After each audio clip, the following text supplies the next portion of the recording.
When the police arrived at the warehouse, they expected to find a crime scene, maybe a wounded security guard, definitely a mess to clean up. Instead, they found 4 professional thieves zip-tied on the ground, their weapons neatly arranged on a table, and Frank sitting calmly in his security office, filling out an incident report like nothing had happened. "How did you?"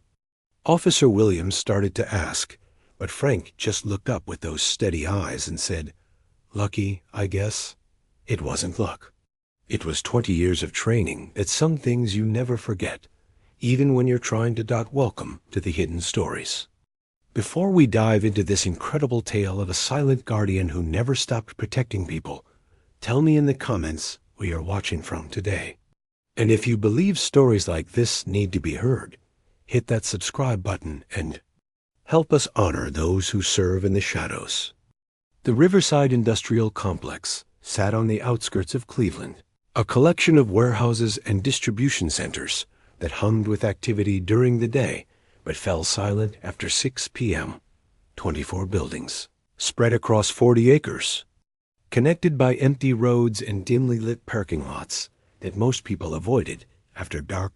Frank Rodriguez had been walking those empty roads for 2 years, making his rounds with a flashlight and a clipboard, checking locks and writing reports that nobody read. At 52, he was exactly what the security company wanted: quiet, reliable, and invisible. Someone who wouldn't cause problems or ask for raises. Someone who understood that his job was to exist, not to excel. The other guards called him Ghost because he moved so quietly through the complex. He never joined them for coffee breaks, never shared stories about his weekend, never complained about the long, lonely hours between midnight and dawn.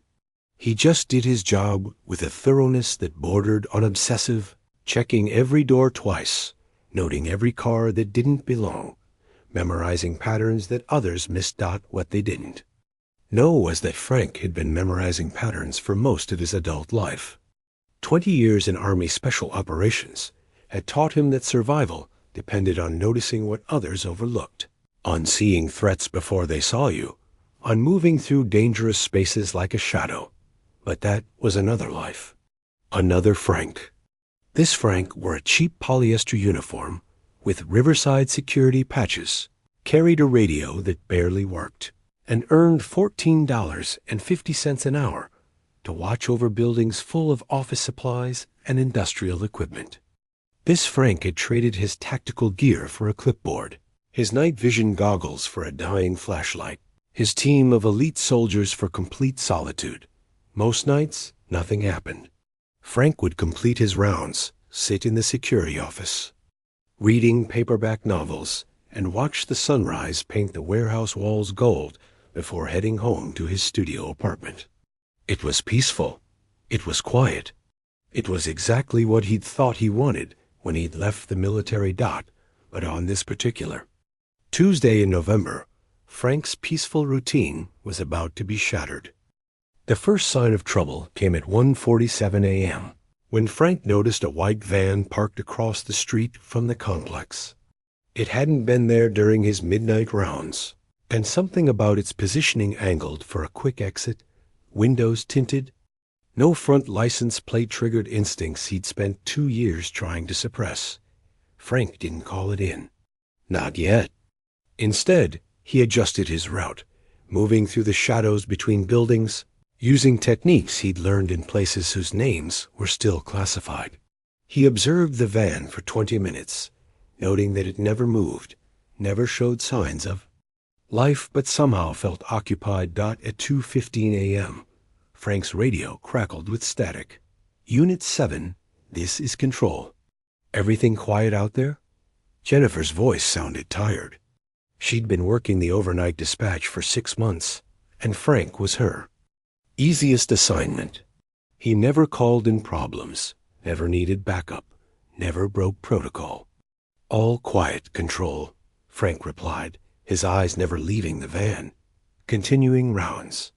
But as he moved toward Building 12, Frank's trained eye caught something that made his blood run cold.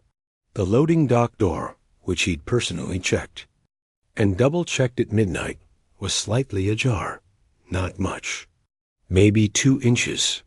Enough for someone small to slip through. Frank stopped walking. His breathing slowed. His senses sharpened. For the first time in 2 years, he wasn't Frank, the night watchman. He was Sergeant First Class Rodriguez, Delta Force operator, hunter of men who thought they were predators. Moved toward the building with precision that had been drilled into him through thousands of hours of training. No wasted motion, no sound. Every step calculated. As he approached the loading dock, he could hear voices inside, quiet, professional. Coordinated. Movement on the east side. 2 minutes. Copy. Loading the truck now. Eyes on the access road, still clear. 4 voices. Professional equipment. Tactical communication. These weren't street thieves looking for easy targets. These were operators, probably ex-military themselves, who'd chosen the wrong target on. The wrong night. Frank smiled in the darkness. It had been 2 years since he'd felt this alive. Instead of calling for backup, Frank did something that would have horrified his supervisors, but felt as natural as breathing. He began to hunt.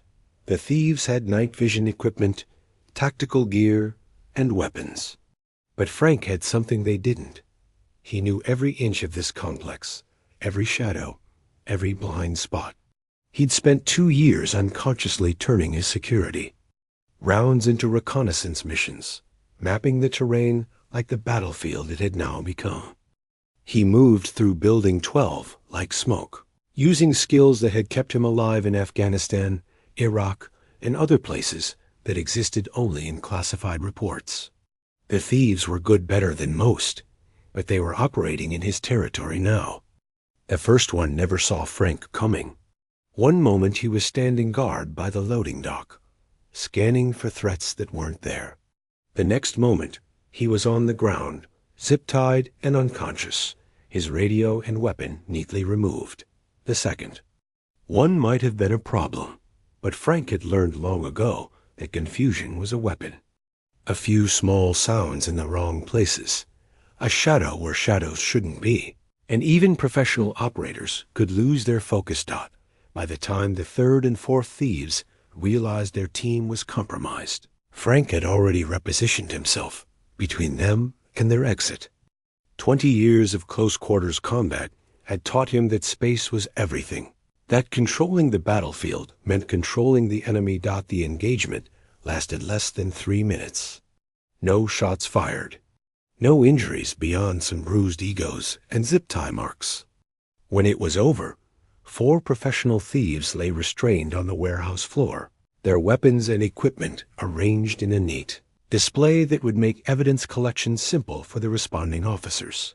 Frank walked back to the security office, sat down at his desk, and began filling out an incident report. His hands were steady. His breathing was normal. It was as if nothing had happened. At 2:47 a.m., he picked up his radio. "Control, this is Unit 7. I need police response to Building 12. 4 suspects in custody." Jennifer's voice crackled back, confused. "Unit 7, did you say suspects in custody? Are you injured? Do you need medical?" "Negative on medical." 4 on suspects attempted burglary. All secured. "Send Detective Johnson. If he's available, tell him the ghost sends his regards." There was a long pause. Jennifer had no idea what Frank was talking about, but something in his tone suggested she shouldn't ask questions. When the police arrived 15 minutes later, they found exactly what Frank had reported. 4 professional thieves, zip-tied and docile, their gear organized like a museum display, and a quiet night watchman sitting calmly at his desk as if he'd just witnessed a minor fender bender. Officer Williams was the first through the door. He'd been expecting chaos, maybe shots fired, definitely some kind of confrontation. Instead, he found the most orderly crime scene he'd ever encountered. "How did you—" he started to ask, but Frank just looked up with those steady, unreadable eyes. "Lucky, I guess," Frank said, Returning to his incident report, Officer Williams looked at the 4 restrained men, then at the weapons display, then at Frank's completely unruffled demeanor. Something wasn't adding up. "Sir, I need to ask you some questions about what happened here." Frank nodded. "Of course. But first, is Detective Johnson coming? He might want to hear this." 20 minutes later, Detective Johnson arrived at the warehouse, took one look at the scene, and started laughing. "Frank Rodriguez," he said, shaking his head. "I should have known." Officer Williams looked confused. "You know him? Know him?" Johnson chuckled. "This man saved my life in Kandahar province 8 years ago. I was a young Yi who got in over his head, and Sergeant Rodriguez here pulled me out of a situation that should have been a death sentence." Frank looked up from his paperwork. "Tom, good to see you're still breathing." "Good to see you're still making bad guys disappear," Johnson replied. "Though I have to ask, what the hell are you doing working security for $14 an hour?" Frank shrugged. "Seemed like a quiet job." Johnson laughed again. "Quiet. Right. Tell me, how many quiet incidents have you had out here that somehow never made it into official reports?" Frank's expression didn't change. "This is the first time anyone's been stupid enough to bring weapons onto my site. The investigation revealed that the 4 thieves were part of a professional crew that had been hitting industrial targets across the Midwest. They'd done their homework on Riverside Industrial Complex, studying guard patterns, security systems, and response times. What they hadn't studied was the background of the man walking those rounds. The crew leader, when he finally agreed to talk, admitted that they'd expected to find some old rent-a-cop who'd call 911 and hide in a closet. Instead, they'd encountered what he described as a ghost who moved like death and fought like the devil. Frank never spoke to the media about the incident. He declined interviews, refused commendations, and returned to his quiet rounds as if nothing had changed. But something had changed, even if he wouldn't admit it. The other security guards started looking at him differently. The complex's management offered him a promotion, which he politely declined. Detective Johnson stopped by occasionally for coffee and war stories that Frank mostly refused to tell. And late at night, when Frank walked his rounds through the empty warehouses, he moved with a different kind of awareness. Not the hypervigilance of a soldier in a combat zone, but the quiet confidence of a guardian who'd remembered, for one night, what it felt like to protect people who couldn't protect themselves. Some warriors hang up their weapons and try to forget. Others discover that the mission never really ends. It just finds new forms, new battles, new people to keep safe in the darkness. That Frank Rodriguez was one of those warriors. And anyone foolish enough to threaten his quiet industrial complex would learn, as 4 professional thieves had learned, that some ghosts are more dangerous than any living enemy. The complex returned to its peaceful routine. Frank returned to his paperwork and his rounds. But now, when other security guards talked about the ghost of Riverside Industrial, they spoke with a different kind of respect, because they knew that their quiet colleague wasn't just watching over buildings and equipment. He was watching over them. So I ask you, have you ever worked alongside someone who seemed ordinary until one moment revealed who they really were?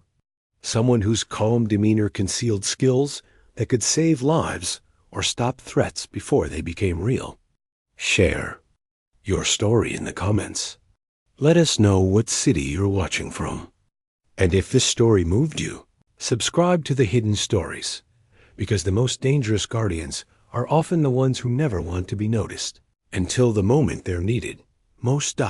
Thank you for watching. We'll see you in the next story. And remember, sometimes the person keeping you safe is the one you walk past every day without realizing they're a warrior in disguise.